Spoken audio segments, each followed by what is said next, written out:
नमस्कार दोस्तों। तो आज हमारा जो रिएक्शन है उसे हम लोग पढ़ने वाले हैं कार्बिल एमीन अभिक्रिया। क्या बोलते हैं? कार्बिल एमाइन रिएक्शन, या इसी को बोलते हैं आइसोसाइनाइड टेस्ट, क्योंकि प्रोडक्ट में क्या बनता है? आइसोसाइनाइड, इसलिए इसको बोलते हैं कार्बिल एमीन रिएक्शन या आइसोसाइनाइड टेस्ट या आइसोसाइनाइड परीक्षण। क्लियर है?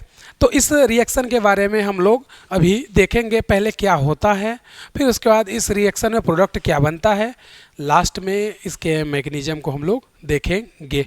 तो चलो आ जाओ, पहले इंग्लिश में रीड करते हैं।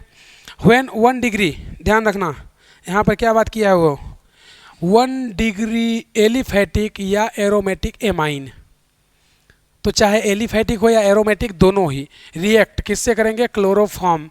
किसके साथ में? एल्कोहलिक KOH में। देखो यहाँ पर आ गया क्लोरोफॉर्म और इधर एल्कोहलिक KOH। हमने बताया था कि जब क्लोरोफॉर्म की रिएक्शन एल्कोहलिक KOH से होती है तो इंटरमीडिएट कार्बिन बनता है, जो कि कैसा होता है? इलेक्ट्रॉन डिफिशिएंट और न्यूट्रल होता है, मतलब इलेक्ट्रॉन न्यून और उदासीन होता है।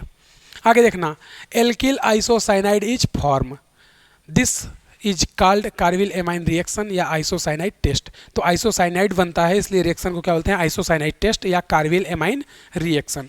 हिंदी में पढ़ लेते हैं भाई, कार्बिल एमीन अभिक्रिया या आइसोसाइनाइड परीक्षण। तो जब 1 डिग्री, ध्यान रखना, एलिफैटिक या एरोमेटिक एमीन की अभिक्रिया क्लोरोफॉर्म या एल्कोहलिक KOH से कराओगे तो एल्किल आइसोसाइनाइड का निर्माण होता है। इसे कार्बिल एमीन अभिक्रिया या आइसोसाइनाइड परीक्षण कहते हैं। ध्यान रखना, कार्बिन यहाँ पर इलेक्ट्रोफाइल के जैसे बिहेव करता है। इस अभिक्रिया में कार्बिन इलेक्ट्रॉन स्नेही की तरह व्यवहार करेगा। तो ये तो हो गया रिएक्शन की what is carbyl amine reaction या कार्बिल एमीन अभिक्रिया क्या है। क्या ये बात सभी को क्लियर है जो मैंने लाइन लिखी? तो यहाँ पर एक स्टेप में रिएक्शन को पढ़ते हैं और यहाँ पर प्रोडक्ट बनाते हैं कि कैसे रिएक्शन हो रहा है। तो हम लोग यहाँ पे लेते हैं CH3 CH2 NH2। ये क्या है? 1 डिग्री एलिफैटिक एमाइन। ये क्या है? 1 डिग्री एलिफैटिक एमाइन। इसकी रिएक्शन किससे करा दो? क्लोरोफॉर्म के साथ। किसके प्रेजेंस में? एल्कोहलिक KOH के प्रेजेंस में, alcoholic KOH।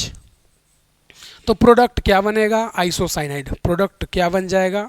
CH3 CH2 CH3 CH2 N triple bond C। ये बन जाएगा प्रोडक्ट।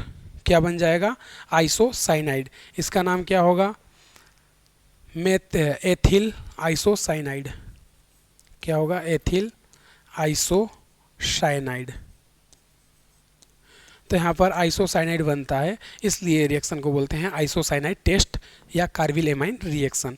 तो 1 डिग्री चाहे एलिफैटिक ले लो या एरोमेटिक, दोनों ही ये रिएक्शन देते हैं। लेकिन ध्यान रखना, 2 डिग्री और 3 डिग्री एमाइन ये रिएक्शन नहीं देते हैं। क्यों नहीं देते हैं? उसके पीछे लॉजिक है कि क्यों रिएक्शन 2 डिग्री या 3 डिग्री एमाइन नहीं देते हैं।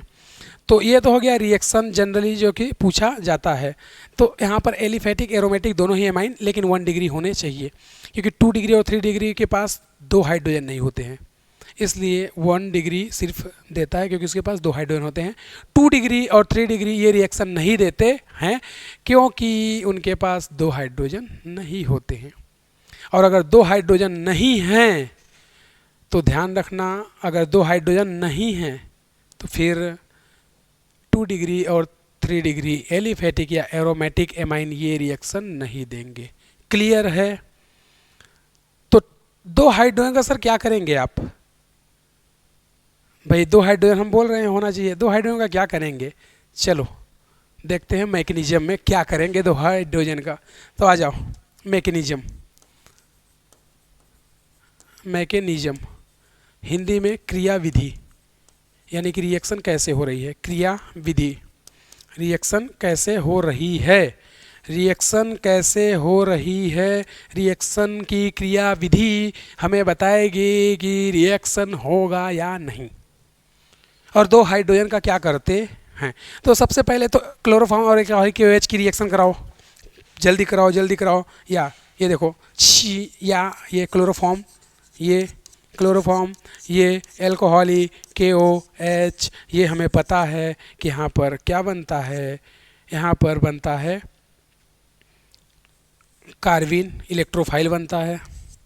CCl2, 2 इलेक्ट्रॉन इसके पास, और यहाँ पर एक वेकेंट ऑर्बिटल, ये हमें पता है। साथ में क्या निकल जाता है, एक KCl और H2O यहाँ से निकल लेता है। ये हमारा इलेक्ट्रोफाइल रेडी है रिएक्शन के लिए। अब इलेक्ट्रोफाइल यहाँ पे रेडी है, तो अब यहाँ पे कौन आएगा हमारा 1 डिग्री एलिफेटिक एमाइन। तो हम लोग ले ले रहे हैं RNH2, यानी कि 1 डिग्री एमाइन में NH2 होना ज़रूरी है। अगर 1 डिग्री एमाइन है तो NH2 होना ज़रूरी है, और अगर 2 डिग्री है तो NH होगा, और 3 डिग्री है तो सिर्फ N होगा। तो 1 डिग्री हमने एलिफेटिक एरोमेटिक कोई हो, कोई फर्क नहीं पड़ता है, यहाँ पर ये हाइड्रोजन होना चाहिए। तो देखो मैं इसको ऐसे बनाता हूँ ना, RN, इधर पे हाइड्रोजन और इधर पे हाइड्रोजन, यहाँ पे नाइट्रोजन के पास है लोन पेयर, और यहाँ पे हमारे पास कौन आ रहा है, कार्बिन। कौन आ रहा है, कार्बिन, और इसके पास 2 क्लोरीन। इसको ऐसे बनाते हैं,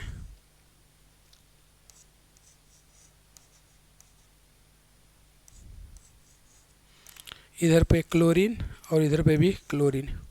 यहाँ पे देखो होता क्या है बेटा, यहाँ पर इसके पास लोन पेयर है, ये अपने लोन पेयर को इसके वेकेंट या रिक्त कक्षक में डोनेट कर देगा। जैसे ही ये डोनेट करेगा तो इनके बीच में बॉन्ड बन जाएगा। यहाँ से एक हाइड्रोजन और एक क्लोरीन निकल लेंगे, यहाँ से भी एक हाइड्रोजन और एक क्लोरीन HCl निकल लेगा। तो देखो एक हाइड्रोजन और क्लोरीन निकलेगा तो एक बॉन्ड यहाँ से बना, एक हाइड्रोजन और क्लोरीन यहाँ से निकला तो एक बॉन्ड यहाँ बना, 2 बॉन्ड ये, और तीसरा ये लोन पेयर दे रहा है इसके वेकेंट ऑर्बिटल में, तो तीसरा बॉन्ड ये। तो यहाँ पर देखोगे जो डोनेट करता है उस पर प्लस चार्ज आ जाएगा, और जो एक्सेप्ट करता है उस पर माइनस चार्ज आ जाएगा। तो यहाँ से प्रोडक्ट देखो क्या बनेगा, RN। पहला बॉन्ड ये बना है जिसने डोनेट किया है, दूसरा बॉन्ड ये हाइड्रोजन और क्लोरीन हटेगा तो बनेगा, तीसरा बॉन्ड ये हाइड्रोजन और ये क्लोरीन हटेगा तो ये बनेगा। इसने एरो यानी कि इसने बॉन्ड में इलेक्ट्रॉन क्या किया है, डोनेट किया है, कार्बन ने क्या किया है, एक्सेप्ट किया है, तो ये बन जाएगा, साथ में 2HCl निकल लेगा। तो देखोगे इसने डोनेट किया है तो इसके पास प्लस आएगा, और इसने एक्सेप्ट किया है तो इसके पास माइनस आएगा, और यहाँ पर प्रोडक्ट क्या बन जाता है, आइसोसाइनाइड। क्या बन जाता है, आइसोसाइनाइड। इसलिए हमने बोला था कि 2 हाइड्रोजन का होना जरूरी है, क्योंकि 2 क्लोरीन को ले जाने के लिए 2 हाइड्रोजन आएंगे। जब 2 हाइड्रोजन रहेंगे ही नहीं, 2 डिग्री और 3 डिग्री चाहे एलिफेटिक हो या एरोमेटिक, ये रिएक्शन नहीं देंगे। क्यों? क्योंकि उनके पास 2 हाइड्रोजन नहीं है। 2 हाइड्रोजन क्यों चाहिए? क्योंकि 2 हाइड्रोजन 2 क्लोरीन को लेकर के चले जाते हैं, और 2 डिग्री 3 डिग्री के पास 2 हाइड्रोजन नहीं होता तो 2 क्लोरीन को नहीं ले जा पाएंगे। इसलिए 2 डिग्री और 3 डिग्री एमाइन यह रिएक्शन नहीं देते हैं। क्या ये बात सभी को क्लियर है? क्या ये बात सभी को क्लियर है?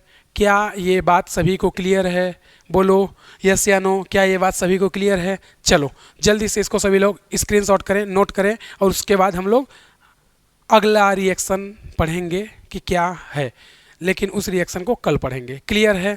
चलो चलो, क्लियर है सभी को? बोलो क्या सभी को क्लियर है? ठीक है, तो चलो जल्दी से स्क्रीनशॉट करो, नोट करो। 1 2 3 4 5।